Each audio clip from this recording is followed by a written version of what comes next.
Looking back on my 80 years, the words from Isaiah 55, verse 8 to 9 come to mind. For my thoughts are not your thoughts, neither are your ways my ways, declares the Lord.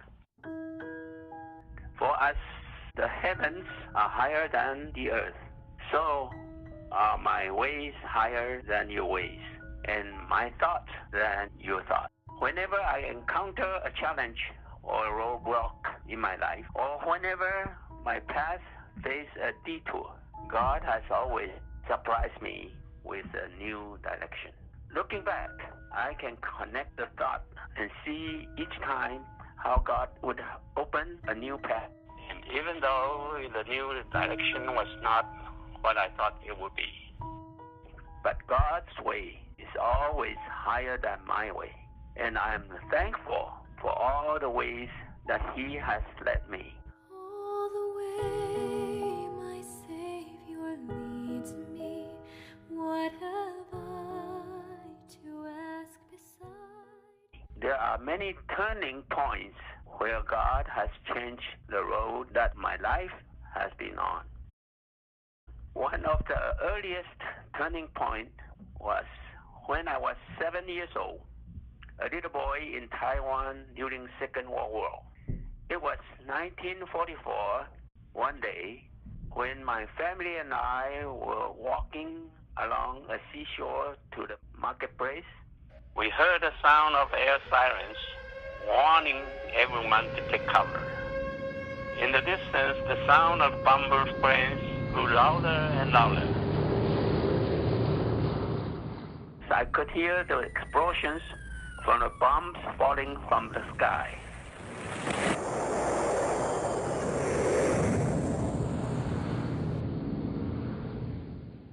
Since there was no shelter nearby, my father first tried to take us to a nearby railroad bridge to hide under, but the bridge was too far away, and there was not enough time for us to get there.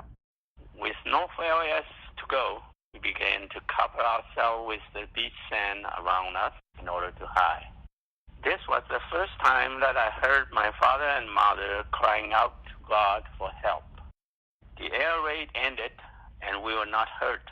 God answered my parents' cries. Later that day, we walked to the railroad bridge, which was now destroyed. The place where we had wanted to hide from the bombs had two huge holes. At that moment, my father realized that we were spared because of God's grace. From that day on, my father held family worship hours. Most every evening after dinner, the children took turns reading the Bible, and we sang songs from the church hymnal. This is where my love for hymns grew.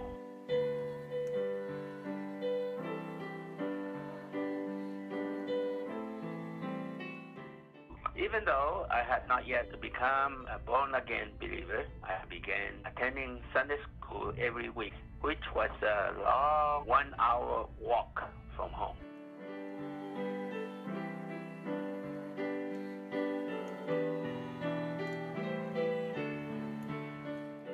At the end of the war, my family struggled to make ends meet.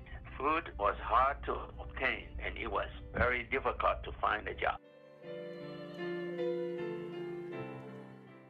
At the age of 13, I set out to try to find a job in Taipei to help support my family. But because I was so young, no one would hire me. However, my father found a good job, so he enrolled me into the high school founded by Canadian missionaries in Tamsui, where he had graduated many years ago.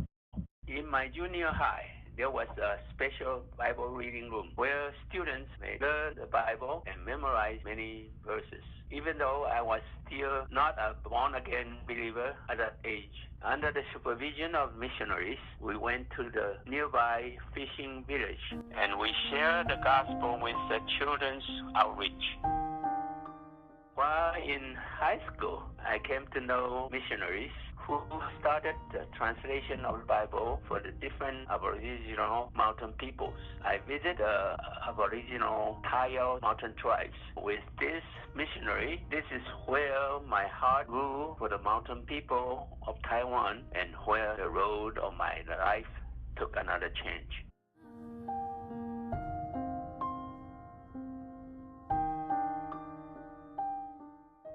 Through the work of missionaries, a seed was planted in my heart to help translate the Bible for the Aboriginal tribes into their own languages. When I entered college, the thought that translation was the role that I should pursue. But God had another plan.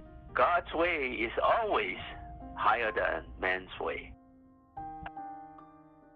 At the age of 20, I entered National Taiwan University. There, I struggled against and disagreed with the teachings of evolution. It was during this time I intensified my search for the meaning and purpose of my life. As soon as I met some Christians in my classes, I joined InterVarsity Christian Fellowship. After many years of searching and through the life witness of missionary Dr. Pauline Hamilton of the China Inland Mission, I finally surrendered my life to Jesus and I was born again.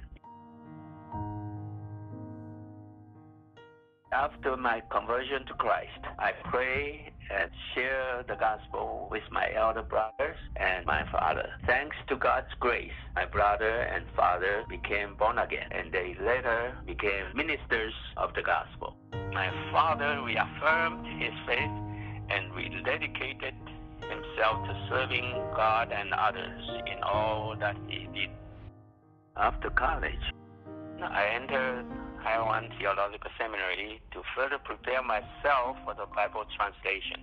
However, I disagreed with the seminary leaning toward biblical theology, which tends to deny the divinity of Jesus. However, this led to another opportunity. In 1964, missionary Egbert Andrews helped me to receive a scholarship to enter Westminster Theological Seminary in Philadelphia. This path in following God's calling moved me from Taiwan to the United States. Although I still had the desire and the idea of Bible translation, God had other plans. After 1 year at Westminster, I realized that I wasn't gifted in Greek and Hebrew. Without the skill, I wouldn't be able to effectively translate the Bible for the mountain people to read. This was, for me, a very discouraging realization and a roadblock I didn't anticipate. This situation, however, led me to see some other great needs I might otherwise never have known.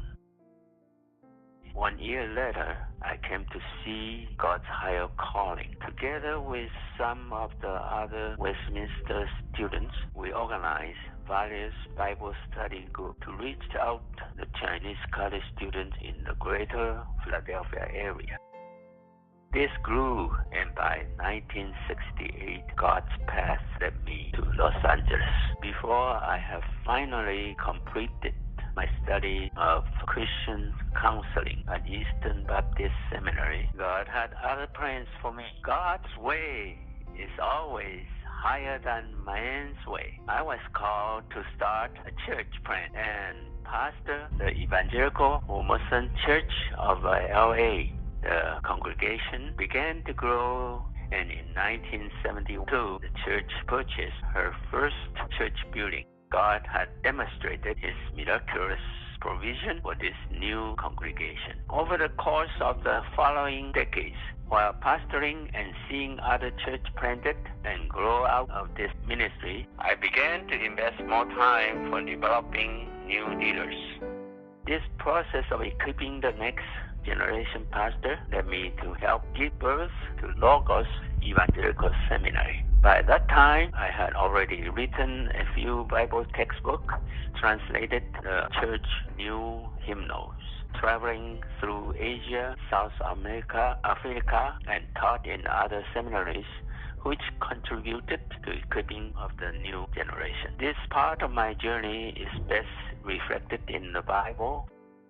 2 Timothy chapter 2, verse 2. And the things you have heard me say in the presence of many witnesses, entrust to reliable people who will also be qualified to teach others.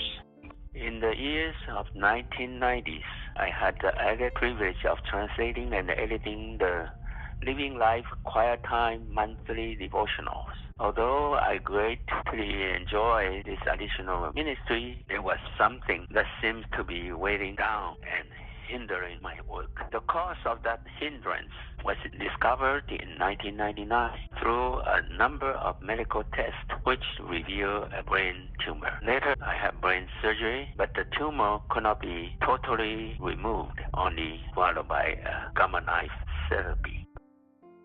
God's way, again, is always higher than our ways. Even though things appear negative, also can be stepping stones to other wonderful opportunities. While in recovery from the surgery, I heard about the unreached people group of the immigrant Chinese restaurant workers in Mexico. This led to the opportunity I had to take part in another outreach to the Chinese-speaking resident in Tijuana. 2 years later, Digital World Baptist Church became my home church by commissioning Ruth and I. Not long after, I suffered a heat stroke, which brought me to focus my effort a little bit closer to home.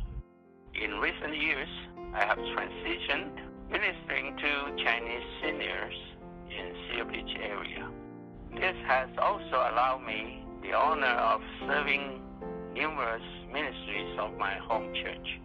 God has always provided us with wonderful opportunities and relationships at Digital World.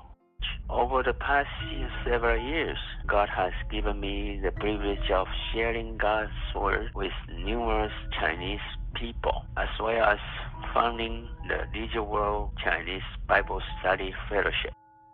At every turn, I have been blessed to see that God's way is always higher than man's way. Looking back, it's easy to see this and to connect the dots of how God had a plan for each stage of my life. I'm very thankful for the mercy that God has shown me. I couldn't have predicted all these many twists and turns, but I'm grateful for all the ways